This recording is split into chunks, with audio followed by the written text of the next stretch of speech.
ស្វាគមន៍មកកាន់ការឲ្យតម្រុយឆ្នោតយួនលេខល្អច្បាស់របស់ Channel ដំបូលឆ្នោត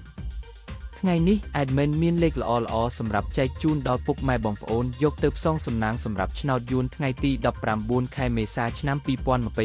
2026មុននឹងឈានដល់ការឲ្យតម្រុយឆ្នោត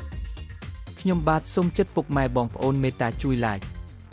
Subscribe Comment និងដាក់សញ្ញាកណ្ដឹងឲ្យ Admin ម្នាក់មួយផងដើម្បីជាការលើកទឹកចិត្តក៏ដូចជាដើម្បីតាមដានវីដេអូតម្រុយឆ្នោតថ្មីៗផងដែរឥឡូវកុំឲ្យខាតពេលយូរតោះយើងទៅតាមដានតម្រុយឆ្នោតយួនទាំងអស់គ្នាចំពោះឆ្នោតពីរលេខគឺមានលេខ64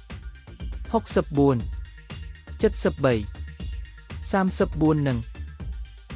04សម្រាប់ ABCD សម្រាប់លេខអូសខ្ទង់គឺមាន30អូសនិង70អូសសម្រាប់លេខអូសចំពោះឆ្នោត3លេខគឺមានលេខ524គុណ723គុណនិង465គុណបាទឥឡូវនេះវីដេអូតម្រុយឆ្នោតរបស់ Admin គឺបានដល់ទីបញ្ចប់ហើយខ្ញុំបាទសូមជូនពរពុកម៉ែបងប្អូនដែលបានយកតម្រុយឆ្នោត Admin យកទៅផ្សងសំណាងជូនពរឲ្យហេងៗគ្រប់គ្នាចាក់ត្រូវគ្រប់គ្នាជម្រាបលាជួបគ្នាថ្ងៃស្អែកបន្តទៀត